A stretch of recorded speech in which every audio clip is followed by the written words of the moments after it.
Tes finale is online. Kepulauan Galapagos memiliki keanekaragaman hayati dan fauna endemik. Salah satunya adalah marine iguana. Marine iguana adalah merupakan iguana laut atau dikenal dengan nama Amblyr hincus cristatus. Merupakan reptil endemik dari Kepulauan Galapagos. Kendati memiliki perawakan yang seram, rupanya iguana laut adalah kadal pemakan rumput laut. Mereka mampu menyelam ke dalam air hingga kedalaman 30 meter.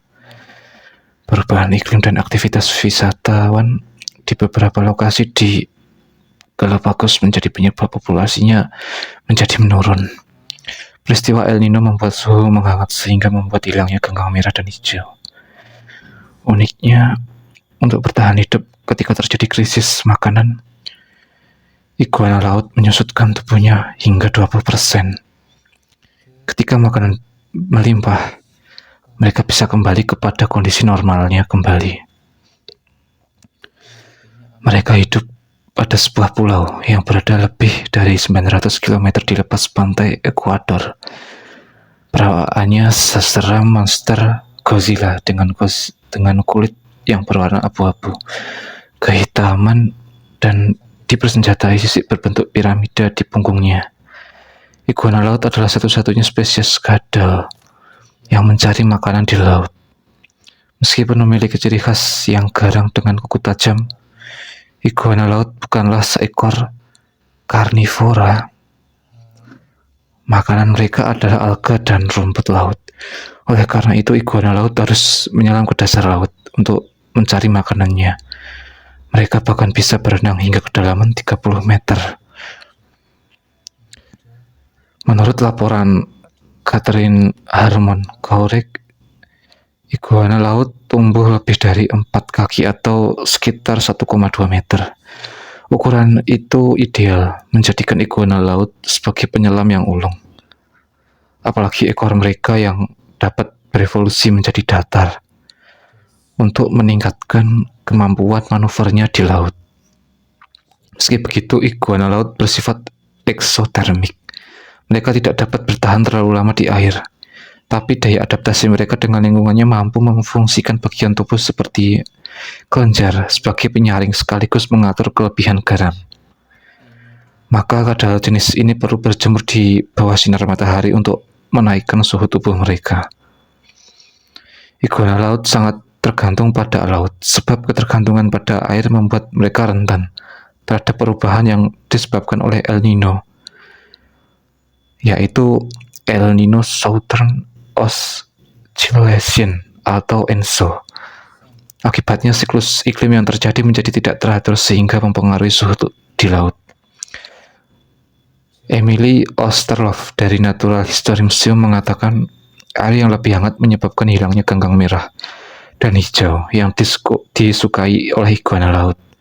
Jumlah ganggang coklat memang meningkat, tetapi kadal tidak dapat dengan mudah mencernanya. Bahkan bisa saja beracun bagi mereka.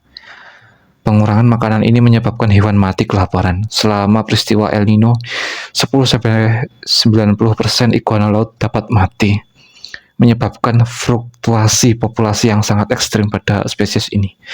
Saat ini populasinya diprediksi tinggal sekitar 210.000 spesies. Iguana laut telah mengembangkan kemampuan untuk beradaptasi dan meningkatkan peluang mereka untuk bertahan hidup selama fase hangat. Besar kemungkinan 90% dari populasi mereka binasa. Tulis Emily Osterloff dalam Natural History Museum.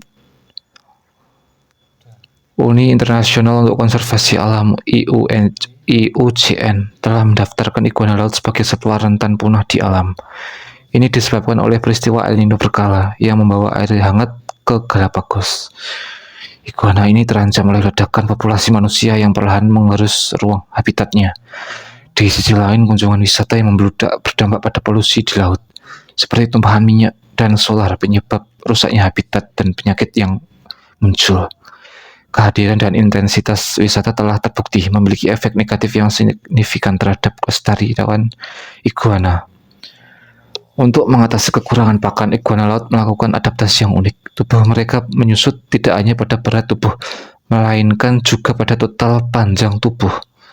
Saat mode hidup atau saat mode bertahan hidup, individu iguana laut dapat menyusut sebanyak 20% lebih pendek. Karena tulang rawan dan jaringan ikat hanya 10% dari panjang hewan tersebut. Diyakini pengurangan ukuran merupakan hasil dari iguana yang menyerap kembali materi tulang mereka sendiri. Hal ini mungkin disebabkan oleh individu yang lebih kecil mampu mencari makan menggunakan lebih sedikit energi. Betina juga terlihat lebih menyusut lebih banyak daripada jantan, yang mungkin terkait dengan energi ekstra yang dibutuhkan betina untuk memproduksi dan membawa telur. Iguana laut juga menghadapi ancaman predator di darat seperti burung elang dan bangau. Bangau bisa jadi predator iguana laut juga ternyata. Padahal mereka sangat bergantung pada daratan untuk kawin dan berbiak. Selain ancaman itu, peningkatan pariwisata di Kepulauan Galapagos juga berdampak pada ekosistem mereka. Pada kenyataannya, memang di dunia nyata hewan ini memang kalah oleh manusia. Dan tangan dan kepedulian kita bisa jadi penyambung agar iguana laut yang berada di Galapagos tidak berakhir dengan kepunahannya.